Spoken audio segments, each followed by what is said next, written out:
Hello hi ನಮಸ್ತೆ Mahadevi D fashion ಚಾನಲ್ಗೆ ಎಲ್ಲರಿಗೂ ಸ್ವಾಗತ. ಎಲ್ಲರೂ ಹೇಗಿದ್ದೀರಾ? ಎಲ್ಲರೂ ಚೆನ್ನಾಗಿದ್ದೀರಾ ಅಂದ್ಕೊಂಡು ಇವತ್ತಿನ ವಿಡಿಯೋನ ಸ್ಟಾರ್ಟ್ ಮಾಡ್ತಾಯಿದ್ದೀನಿ. ಇವತ್ತು ಸಿಂಪಲ್ ಆಗಿರ್ತಕ್ಕಂಥ ಬ್ಲೌಸ್ ಬ್ಯಾಕ್ ನೆಕ್ ಡಿಸೈನ್ನ ನಿಮ್ಮ ಜೊತೆ ಶೇರ್ ಮಾಡ್ತಾಯಿದ್ದೀನಿ. ಈ ಒಂದು ಬ್ಲೌಸ್ ಮೆಜರ್ಮೆಂಟ್ 38 ಸೈಜ್. ಇವಾಗ ಆಲ್ರೆಡಿ ನಾನು ನಾರ್ಮಲ್ ಬ್ಲೌಸ್ನ 38 ಸೈಜ್ ನಾರ್ಮಲ್ ಬ್ಲೌಸ್ನ ಯಾವ ರೀತಿಯಾಗಿ ಮಾರ್ಕ್ ಮಾಡಿ ಕಟಿಂಗ್ ಮಾಡೋದಂತೇಳಿ ತೋರಿಸಿದ್ದೀನಿ. ಹಾಗೆ ಫ್ರಂಟ್ ಸೈಡ್ ಯಾವ ರೀತಿಯಾಗಿ ಸ್ಟಿಚಿಂಗ್ ಮಾಡೋದಂತೇಳಿ ನಿನ್ನೆ ವಿಡಿಯೋ ಒಳಗೆ ನಾನು ನಿಮ್ಮ ಜೊತೆ ಶೇರ್ ಮಾಡ್ಕೊಂಡೀನಿ. ಇವತ್ತು ಸಿಂಪಲ್ಲಾಗಿ ಬ್ಯಾಕ್ ನೆಕ್ ಡಿಸೈನ್ನ ನಾನು ನಿಮ್ಮ ಜೊತೆ ಶೇರ್ ಮಾಡ್ತಾಯಿದ್ದೀನಿ. ಹಾಗೆ ಇವಾಗ ರೆಡಿ ಬ್ಲೌಸ್ ಲೆಂತ್ ಎಷ್ಟಿದೆ ಅಂತೇಳಿ ಚೆಕ್ ಮಾಡಿಕೊಂಡು ಸ್ಟಿಚಿಂಗ್ ಮಾರ್ಜಿನ್ಗೋಸ್ಕರ ಅಂಥೇಳಿ ಒಂದು ಅರ್ಧ ಇಂಚ್ ಆಗುವಷ್ಟು ಈ ರೀತಿಯಾಗಿ ನಾನು ಮಾರ್ಕ್ ಮಾಡ್ತಾಯಿದ್ದೀನಿ.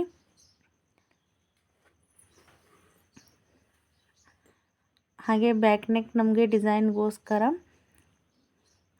ಕೊರಳಿನ ಲೆಂತ್ ಎಷ್ಟು ಬೇಕು ಅಂತೇಳಿ ಚೆಕ್ ಮಾಡ್ತಾಯಿದ್ದೀನಿ. ನಾನು ಕೊರಳಿನ ಲೆಂತ್ ಬಂದು 9.5 ಇಂಚಿಗೆ ಮಾರ್ಕ್ನ ಮಾಡ್ತೀನಿ. ನೀವು ಬ್ಲೌಸ್ ಮೆಜರ್ಮೆಂಟ್ ಪ್ರಕಾರ ಎಷ್ಟು ನಿಮಗೆ ಡಿಪ್ ಬೇಕಲ್ಲ, ಎಷ್ಟು ನಿಮ್ಗೆ ಲೆಂತ್ ಬೇಕಲ್ಲ ಅಷ್ಟು ಇಟ್ಕೋಬೋದು. ನಾನು ಇವಾಗ 9.5 ಇಂಚಿಗೆ ಬ್ಯಾಕ್ ಸೈಡ್ ಕೊರಳಿನ ಲೆಂತ್ನ ನಾನು ಹಾಕ್ತಾಯಿದ್ದೀನಿ ಮಾರ್ಕ್ನ. ನೆಕ್ ವಿಡ್ತ್ ಬಂದು 2.5 ತೊಗೊಂಡಿದ್ದೀನಿ. ಇಲ್ಲಿ ಕೊರಳಿನ ಸೈಡು ನೆಕ್ ವಿಡ್ತು 2 ಇಂಚ್ ತೊಗೊಂಡು ಒಂದು ಬಾಕ್ಸ್ ರೀತಿ ಈ ರೀತಿಯಾಗಿ ಒಂದು ಲೈನನ್ನು ಎಳಿತೀನಿ. ಸಿಂಪಲ್ಲಾಗಿ ಸ್ಟಾರ್ಟಿಂಗ್ ಯಾರೆಲ್ಲ ಟೈಲರಿಂಗ್ ಮಾಡ್ತಾಯಿದ್ದೀನಿ ಅಂತಿದ್ರಲ್ಲ, ಏನೂ ಬರಲ್ಲ ಅನ್ನೋರು ಕೂಡ ಸಿಂಪಲ್ಲಾಗಿ ಇದನ್ನ ಡಿಸೈನ್ ಆರಾಮಾಗಿ ಮಾಡ್ಕೋಬೋದು. ಹಾಗೆ ಇವಾಗ ರೌಂಡ್ ಶೇಪ್ ಅಂತಂದರೆ ಕಸ್ಟಮರ್ಸು ರೌಂಡ್ ಶೇಪೇ ಬೇಕಂತ ಹೇಳಿದರು. ಹೀಗಾಗಿ ಇವಾಗ ಕ್ಯಾನ್ವಾಸ್ನ ನಾನು ಫೋಲ್ಡ್ ಮಾಡ್ತಾಯಿದ್ದೀನಿ. ಫೋಲ್ಡ್ ಮಾಡೋ ಮಧ್ಯದಲ್ಲಿ ಮಾರ್ಕ್ ಬರೋ ರೀತಿಯಾಗಿ ನಾವು ಫೋಲ್ಡ್ ಮಾಡಬೇಕು. ಇವಾಗ ಕರೆಕ್ಟಾಗಿ ಮಧ್ಯದಲ್ಲಿ ಏನು ನಾವು ಮಾರ್ಕ್ ಮಾಡಿರ್ತೀವಲ್ಲ ಆ ಲೈನು ಮಧ್ಯದಲ್ಲಿ ಕೂತ್ಕೊಳ್ಳೋ ಹಾಗೆ ಈ ರೀತಿಯಾಗಿ ಇಟ್ಕೋಬೇಕು. ಇವಾಗ ಕೊರಳಿನ ಶೇಪ್ ಏನು ತೆಗೆದಿದ್ದೀವಲ್ಲ ಅದನ್ನ ಇವಾಗ ಕ್ಯಾನ್ವಾಸ್ ಮೇಲೆ ಮಾರ್ಕ್ ಹಾಕ್ತೀನಿ.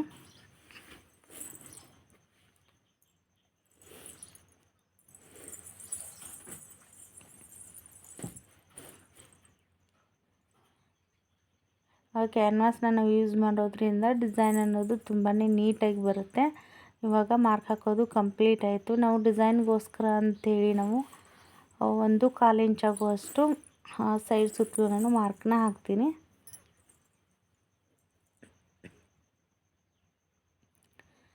ಎಷ್ಟು ಬೇಕಲ್ಲ ತೊಗೋಬೋದು. 1 ಇಂಚನ್ನು ಕೂಡ ಮಾರ್ಕ್ ಮಾಡ್ಬೋದು, ಜಾಸ್ತಿನೂ ಮಾಡ್ಬೋದು. ನಾನಿಲ್ಲಿ 1/4 ಇಂಚ್ ಆಗುವಷ್ಟು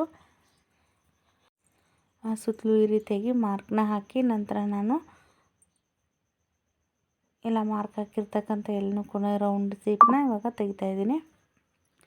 ತೆಗೆದಾದ ನಂತರ ಇವಾಗ ಕ್ಯಾನ್ವಾಸ್ನ ಕಟ್ ಮಾಡ್ಕೊತೀನಿ. ಯಾಕಂದರೆ ಇವಾಗ ನಾನು ಬ್ಲೌಸ್ನ ಸ್ಟಿಚಿಂಗ್ ಮಾಡ್ಲಿಕ್ಕತ್ತೀನಿ, ಬಟ್ ಕರೆಂಟ್ ಇರಲಿಲ್ಲ. ಹೀಗಾಗಿ ನಾನು ಐರನ್ ಮಾಡಲಿಕ್ಕೆ ಆಗಲಿಲ್ಲ.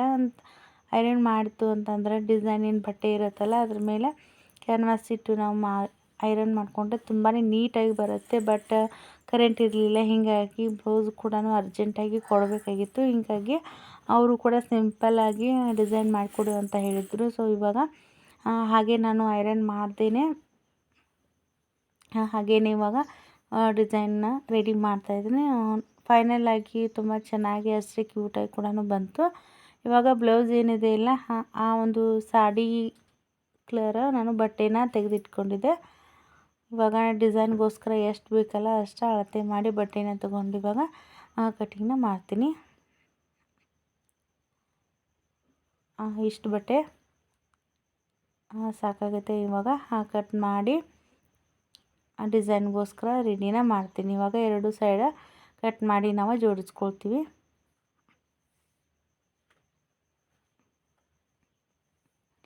ವೆರಿ ಸಿಂಪಲ್ ಡಿಸೈನ್ ಆದರೂ ಕೂಡ ತುಂಬಾ ಫಿನಿಶಿಂಗ್ ನೀಟಾಗಿ ಬಂದಿತ್ತು. ಈ ಒಂದು ಬ್ಲೌಸ್ ಸ್ಟಿಚಿಂಗ್ ಮಾಡಬೇಕಾದ್ರೆ ಕ್ಯಾನ್ವಾಸ್ನ ಐರನ್ ಮಾಡಲಿಲ್ಲ, ಹೀಗಾಗಿ ಅದೇ ಒಂದು ಪ್ರಾಬ್ಲಮ್ ಆಯಿತು ನೋಡಿರಿ. ಹಿಂಗೆ ನೋಡಿರಿ, ಯಾವಾಗಲಾದ್ರೂ ಅರ್ಜೆಂಟಾಗಿ ನಾವು ಸ್ಟಿಚಿಂಗ್ ಮಾಡಬೇಕಾತಂದ್ರೆ ಕರೆಂಟ್ ಏನು ಇರ್ತೈತಿಲ್ಲ ಕರೆಕ್ಟಾಗಿ ಕೈ ಕೊಟ್ಬಿಡ್ತಾವೆ. ಹೀಗಾಗಿ ಇರಲಿ ಪರವಾಗಿಲ್ಲ ಅಂಥೇಳಿ ಹಾಗೆ ನಾನು ಕ್ಯಾನ್ವಾಸ್ನ ಮೇಲ್ಗಡೆ ಯೂಸ್ ಮಾಡಿ ಒಂದು ಸ್ಟಿಚ್ನ ಹಾಕಿ ರೆಡಿನ ಮಾಡಿದೆ. ಹಾಗೆ ಈ ಒಂದು ಸಿಂಪಲ್ ಡಿಸೈನು ನಮ್ಮ ಚಾನಲ್ ಇಷ್ಟ ಆಯಿತು ಅಂತಂದರೆ ಪ್ರತಿಯೊಂದು ಬರ್ತಕ್ಕಂಥ ವಿಡಿಯೋನ ಸ್ಕಿಪ್ ಮಾಡ್ಲಿಕ್ಕೆ ಹೋಗಬೇಡಿ. ಸ್ಕಿಪ್ ಮಾಡಿದ್ರೆ ಪೂರ್ತಿಯಾಗಿ ವಿಡಿಯೋನ ನೋಡಿ ನಮ್ಮ ಚಾನಲ್ಗೆ ಸಪೋರ್ಟ್ ಮಾಡಿರಿ. ಹಾಗೆ ಆದಷ್ಟು ಫ್ರೆಂಡ್ಸ್ಗೆ ಫ್ಯಾಮಿಲಿ ಮೆಂಬರ್ಸ್ಗೆ ಶೇರ್ ಮಾಡಿರಿ.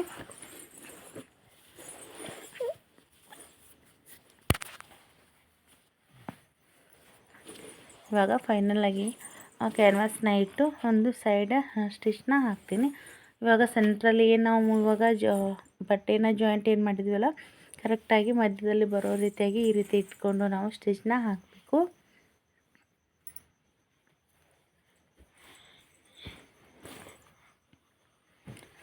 ನಾಳೆ ಬರ್ತಕ್ಕಂಥ ವಿಡಿಯೋ ಒಳಗೆ ನಾರ್ಮಲ್ ಬ್ಲೌಸ್ನೇ ಯಾವ ರೀತಿಯಾಗಿ ಮಾರ್ಕ್ ಮಾಡೋದು ಅಂಥೇಳಿ ಇನ್ನೊಂದು ಬೇರೆ ಒಂದು ಬಾಡಿ ಮೆಜರ್ಮೆಂಟ್ ಪ್ರಕಾರ ನಾನು ತೋರಿಸ್ತೀನಿ.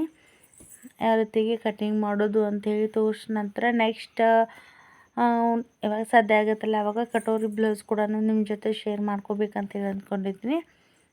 ಎಲ್ಲರೂ ಕೂಡ ಜಾಸ್ತಿ ನಾರ್ಮಲ್ ಬ್ಲೌಸ್ನೇ ಕೇಳಾಕತ್ತೀರಿ. ಹಾಗೆ ಪ್ಲೇನ್ ಬ್ಲೌಸ್ಗಳ್ಗೆ ಆ ಡಿಸೈನ್ ಯಾವ ರೀತಿಯಾಗಿ ಮಾಡೋದು ಅಂಥೇಳಿ ನಿನ್ನೆ ಒಂದು ಕಮೆಂಟ್ ಒಳಗೆ ನಾನು ಕೇಳಿದರು.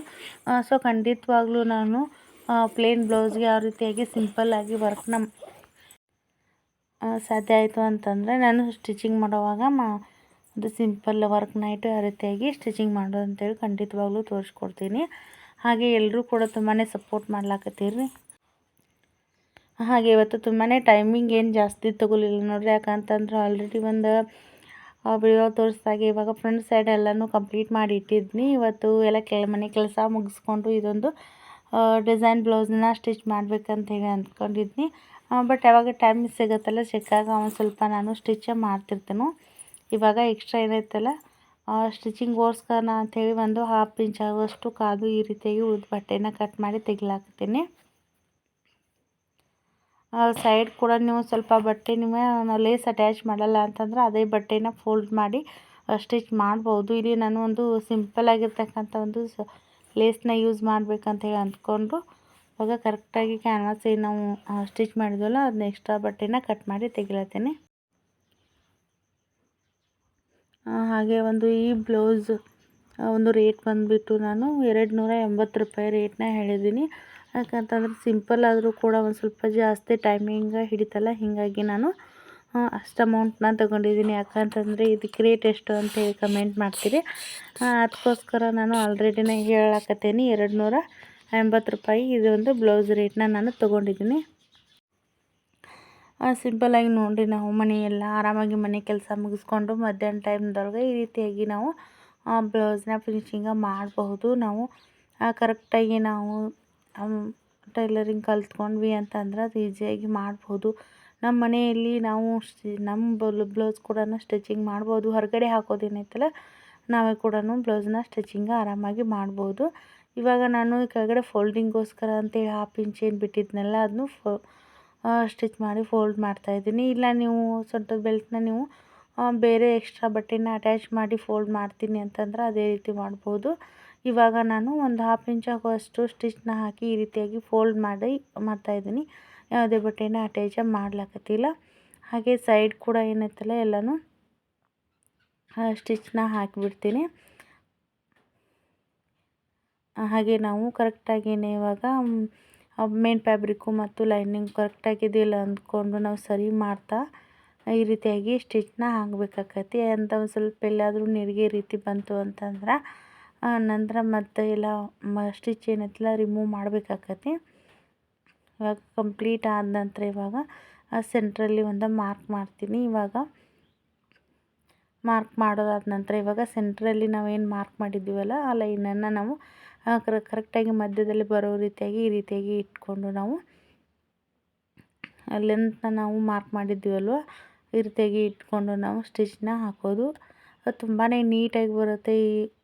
ಈ ರೀತಿಯಾಗಿ ಸ್ಟಿಚಿಂಗ್ ಮಾಡೋದ್ರಿಂದ ಸಿಂಪಲ್ಲಾಗಿ ಸ್ಟಾರ್ಟಿಂಗ್ ಇವಾಗ ನಾರ್ಮಲ್ ಬ್ಲೌಸ್ ಅಷ್ಟೇ ಸ್ಟಿಚ್ ಮಾಡ್ತಿರ್ತಾರೆ. ಬಟ್ ಏನೂ ವರ್ಕ್ ಬರ್ತಿರೋಂಗಿಲ್ಲ ಆ ರೀತಿಯಾಗಿ ಡಿಸೈನ್ ಮಾಡೋದು ಅಂಥೇಳಿ ಅಂದ್ಕೋತಿರ್ತಾರೆ. ಒಬ್ಬೊಬ್ಬರು ಗ್ರ್ಯಾಂಡಾಗಿರ್ತಕ್ಕಂಥ ಒಂದು ಬ್ಲೌಸ್ ಡಿಸೈನ್ನ ವಿಯರ್ ಮಾಡ್ತಿರೋಂಗಿಲ್ಲ. ಈ ರೀತಿಯಾಗಿ ಸಿಂಪಲ್ಲಾಗಿ ನಾವು ಬ್ಲೌಸ್ನ ಸ್ಟಿಚ್ ಮಾಡಿ ಕೊಡೋದ್ರಿಂದ ತುಂಬಾ ಅವ್ರಿಗೂ ಕೂಡ ಹೆಲ್ಪ್ ಆಕತಿ. ಅದೇ ರೀತಿ ನಾನೇನು ಇವಾಗ ಕಸ್ಟಮರ್ಸ್ ಬ್ಲೌಸ್ನ ಸ್ಟಿಚ್ ಮಾಡಿಕೊಡ್ಲಾಕತ್ತೀನಲ್ಲ ಅವರು ಕೂಡ ಜಾಸ್ತಿ ಅವರು ಕೂಡ ಸಿಂಪಲ್ಲಾಗಿ ಒಂದು ಆ ಬ್ಲೌಸ್ ಫಸ್ಟ್ ಟೈಮು ಸ್ಟಿಚಿಂಗ್ ಮಾಡಿಸ್ಲತ್ತಿದ್ರು. ಬ್ಲೌಸ್ನ ವರ್ಕ್ ಮಾಡಿಕೊಡಿ ಅಂತ ಹೇಳಿದ್ರು. ಹೀಗಾಗಿ ಸಿಂಪಲ್ಲಾಗಿ ಇದೇ ರೀತಿ ನಾನು ನೋಡ್ಲಿಕ್ಕೆ ಕೂಡ ಅಷ್ಟೊಂದು ಸಿಂಪಲ್ಲಾಗಿ ಕ್ಯೂಟಾಗಿ ಕಾಣಿಸ್ಲಾತಿತ್ತು. ಆ ರೀತಿಯಾಗಿ ಬ್ಲೌಸ್ನ ರೆಡಿ ಮಾಡಿದ್ನಿ. ತುಂಬಾ ಲೇಟ್ ಇಲ್ಲ ನೋಡ್ರಿ, ಕಡಿಮೆ ಸಮಯದೊಳಗೆ ನಾವು ಈ ಒಂದು ಬ್ಲೌಸ್ನ ಮುಗಿಸ್ಬಿಟ್ನಿ.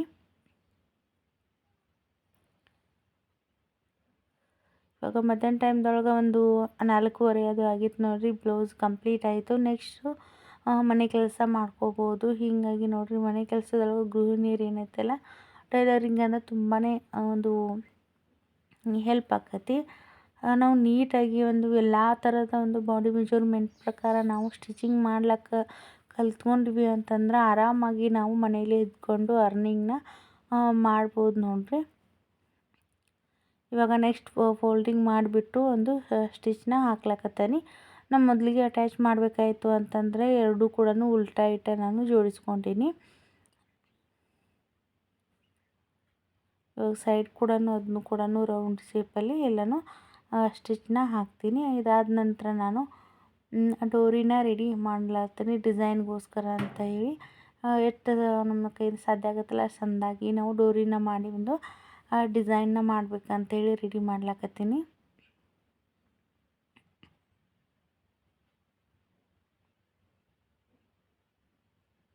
ಹಾಗೆ ಎಲ್ಲರೂ ಕೂಡ ಸಪೋರ್ಟ್ ಮಾಡ್ಲಾಕತ್ತೀರಿ. ಇದೇ ರೀತಿಯಾಗಿ ಸಪೋರ್ಟ್ ಮಾಡಿ ಅಂತ ಹೇಳ್ತಾ ಇವತ್ತಿನ ವಿಡಿಯೋ ಹೆಂಗೆ ಬಂತು ಅಂತೇಳಿ ಕಮೆಂಟ್ ಮೂಲಕ ತಿಳಿಸಿ. ಇವಾಗ 1.5 ಇಂಚ್ ಆಗುವಷ್ಟು ಈ ರೀತಿಯಾಗಿ ಮತ್ತೆ ನಾನು ಎಲ್ಲನೂ ಡೋರಿ ಮಾಡಿ ಆದ ನಂತರ ಕಟ್ ಮಾಡಿ ಇಡ್ತಾಯಿದ್ದೀನಿ.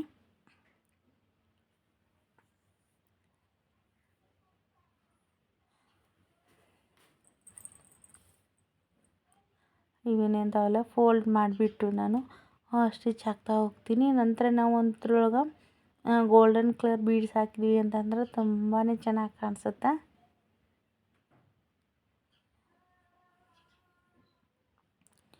ಈ ರೀತಿಯಾಗಿ ಒಂದೊಂದಾಗಿ ಫೋಲ್ಡ್ ಮಾಡ್ತಾ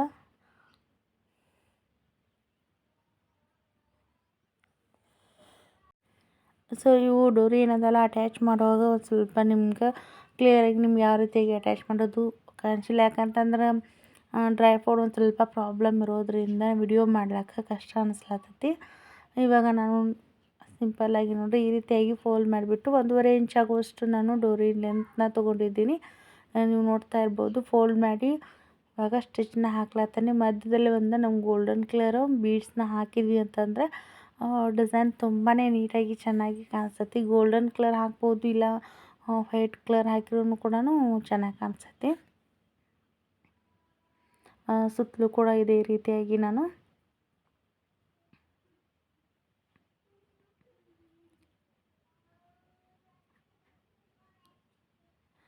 ಬ್ಲೌಸ್ ಕೂಡ ಇವಾಗ ವಿಡಿಯೋ ಕ್ಲಾರಿಟಿ ಅಷ್ಟೊಂದು ಸರಿಯಾಗಿ ಬಂದಿಲ್ಲ.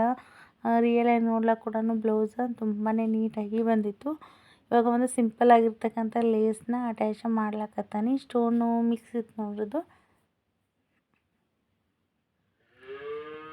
ಒಂದು ಸಾಡಿ ಒಳಗೆ ಗೋಲ್ಡನ್ ಕಲರ್ ಒಂದು ಸ್ವಲ್ಪ ಮಿಕ್ಸ್ ಇತ್ತಲ್ಲ ಬಾರ್ಡರ್ ಒಳಗೆ, ಹೀಗಾಗಿ ನಾನು ಇದೇ ಕಲರ್ ಇರಲಿ ಅಂತೇಳಿ ನಾನು ಲೇಸ್ನ ಅಟ್ಯಾಚ್ ಮಾಡ್ಲಕತ್ತೀನಿ.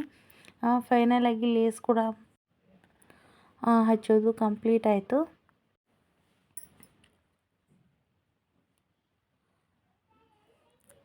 ಸೊ ಇವಾಗ ಪೈಪಿಂಗ್ಗೋಸ್ಕರ ಅಂತೇಳಿ ಕ್ರಾಸಾಗಿ ಬಟ್ಟೆಯನ್ನು ಕಟ್ ಮಾಡ್ತಾಯಿದ್ದೀನಿ. ನಾನು ಪ್ರತಿ ಸಲ ಹೇಳ್ತೀನಲ್ಲ, ಈ ರೀತಿಯಾಗಿ ಕ್ರಾಸಾಗಿ ಕಟ್ಟಿಂಗ್ ಮಾಡೋದ್ರಿಂದ ಪೈಪಿಂಗ್ ತುಂಬಾ ನೀಟ್ ಕ್ರಾಸಾಗಿ ಈ ರೀತಿಯಾಗಿ ಬಟ್ಟೆನ ಕಟ್ ಮಾಡಿ ಜಾಯಿಂಟ್ ಮಾಡೋದು ನಾನು ಆಲ್ರೆಡಿ ಒಂದು ವಿಡಿಯೋ ಒಳಗೆ ಸೆಪ್ರೇಟಾಗಿ ಒಂದು ವಿಡಿಯೋ ಒಳಗೆ ತೋರಿಸಿದ್ದೀನಿ. ಪೈಪಿಂಗ್ನ ಯಾವ ರೀತಿಯಾಗಿ ಬಟ್ಟೆನ ಕಟ್ ಮಾಡೋದು ಮತ್ತು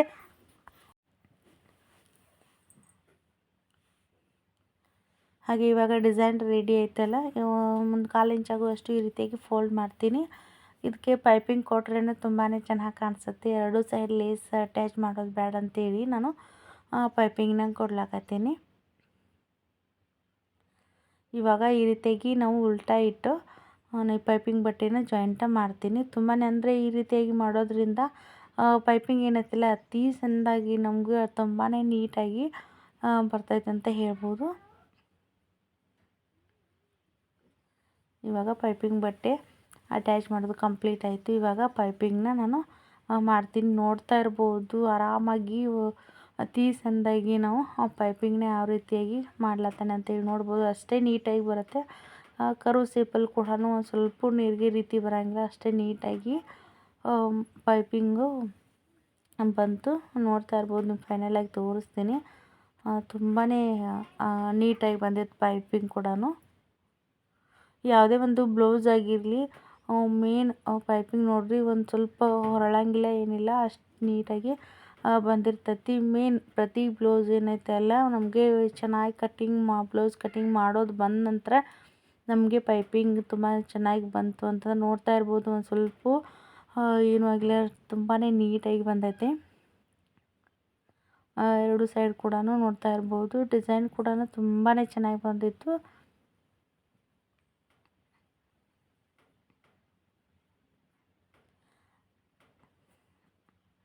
ಫೈನಲಾಗಿ ಇವಾಗ ಬ್ಯಾಕ್ ಸೈಡ್ ಡಿಸೈನ ಮಾಡೋದು ಕಂಪ್ಲೀಟ್ ಆಯಿತು. ಇವಾಗ ಪೈಪಿಂಗ್ ಕೊಟ್ಟಾದ ನಂತರ ತುಂಬಾ ಬ್ಲೌಸು ಚೆನ್ನಾಗಿ ಕಾಣಿಸ್ತಿತ್ತು. ಸೊ ಬ್ಲೌಸ್ ಇಷ್ಟ ಆಯಿತು ಅಂತಂದರೆ, ಡಿಸೈನ್ ಇಷ್ಟ ಆಯಿತು ಅಂತಂದರೆ ಒಂದು ಲೈಕ್ ಕೊಡಿ. ಲೈಕ್ ಕೊಡೋದ್ರಿಂದ ನಮಗೂ ಕೂಡ ಇನ್ಸ್ಪೈರ್ ಆಗುತ್ತೆ, ಮುಂದೆ ವಿಡಿಯೋ ಹಾಕಲಿಕ್ಕೆ ನಮಗೆ ಇನ್ಸ್ಪೈರ್ ಆಗುತ್ತೆ. ಸೊ ಅದಕ್ಕೋಸ್ಕರ ನಾನು ಪ್ರತಿ ಸಲ ನಿಮಗೆ ಲೈಕ್ ಕೊಡಿ ಅಂತ ಹೇಳ್ತೀನಿ. ಹಾಗೆ ಇವಾಗ ಬ್ಯಾಕ್ ಸೈಡು ಡಾಟ್ ಹಿಡಿಯೋದು ಕೂಡ ಕಂಪ್ಲೀಟ್ ಆಯಿತು. ಇವಾಗ ಬ್ಯಾಕ್ ಪಾರ್ಟು ಮತ್ತು ಫ್ರಂಟ್ ಪಾರ್ಟು ಎರಡೂ ಕೂಡ ಜಾಯಿಂಟ್ ಮಾಡ್ತಾಯಿದ್ದೀನಿ.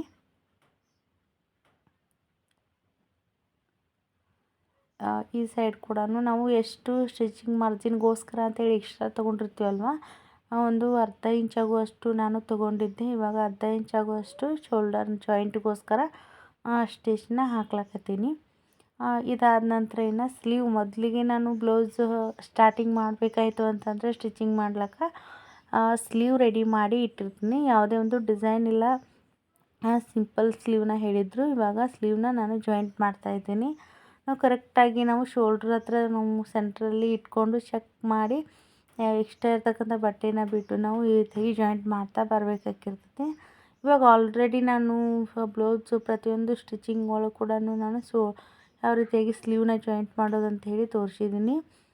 ಇನ್ನೊಂದು ಕೂಡ ಅದ್ರ ಮೇಲೇ ಸ್ಟಿಚ್ ಹಾಕ್ತೀನಿ ನೋಡಿರಿ. ನಾವು ಯಾವತ್ತೂ ಒಂದೇ ಸ್ಟಿಚ್ ಹಾಕಬಾರ್ದು, ಯಾಕಂತಂದರೆ ಬೇಗ ಬಿಟ್ಟೋಗಿಬಿಡುತ್ತೆ. ಹೀಗಾಗಿ ಎರಡು ಸೈಡ ಇವಾಗ ಬ್ಲೌಸ ಅಟ್ಯಾಚ ಮಾಡ್ಲಕತ್ತೀನಿ.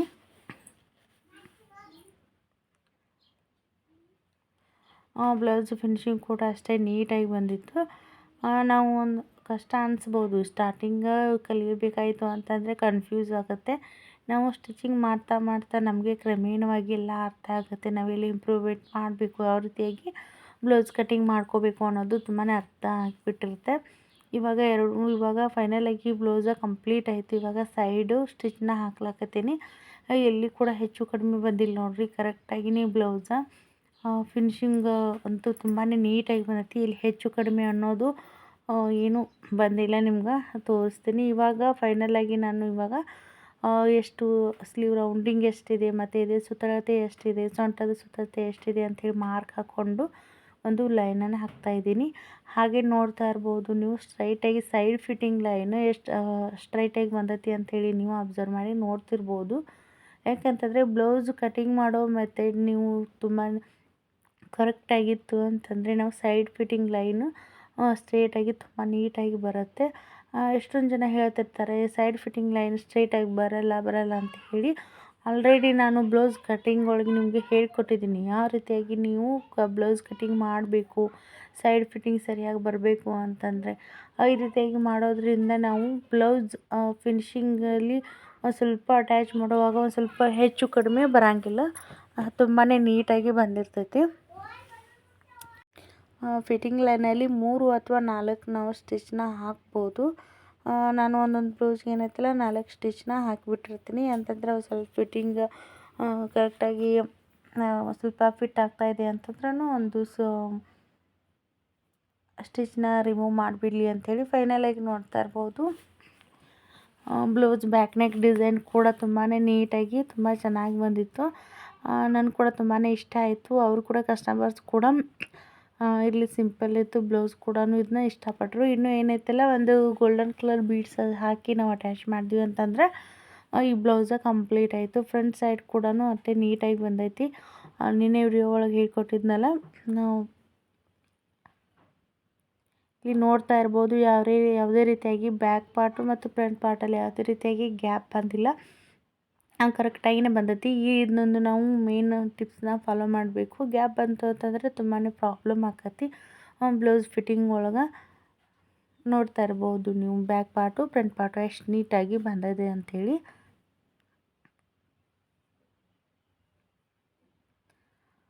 ಹಾಗೆ ನೋಡ್ತಾ ಇರ್ಬೋದು ಪೈಪಿಂಗ್ ಕೂಡ ಆಗಿರ್ಬೋದು ತುಂಬಾ ನೀಟಾಗಿ ಬಂದಿದೆ. ಹಾಗೆ ನಾವು ಸ್ಲೀವ್ ಏನು ಜಾಯಿಂಟ್ ಮಾಡಿರ್ತೀವಲ್ಲ, ಇಲ್ಲಿ ನೋಡ್ರಿ ಹೆಚ್ಚು ಕಡಿಮೆ ಬಂದಿಲ್ಲ, ಕರೆಕ್ಟಾಗಿಯೇ ಬಂದಿದೆ. ಈ ರೀತಿಯಾಗಿ ಬಂತು ಅಂತಂದರೆ ಬ್ಲೌಸ್ ಕೂಡ ತುಂಬ ನೋಡಲಿಕ್ಕೆ ಮತ್ತು ವಿಯರ್ ಮಾಡಲಿಕ್ಕೆ ಕೂಡ ತುಂಬಾ ನೀಟಾಗಿರುತ್ತೆ ಅಂತ ಹೇಳ್ಬೋದು. ಹಾಗೆ ಸೈಡ್ ಫಿಟ್ಟಿಂಗ್ ಲೈನಲ್ಲಿ ಕೂಡ ನೋಡ್ಬೋದು ಸ್ವಲ್ಪ ಹೆಚ್ಚು ಕಡಿಮೆ ಬಂದಿಲ್ಲ.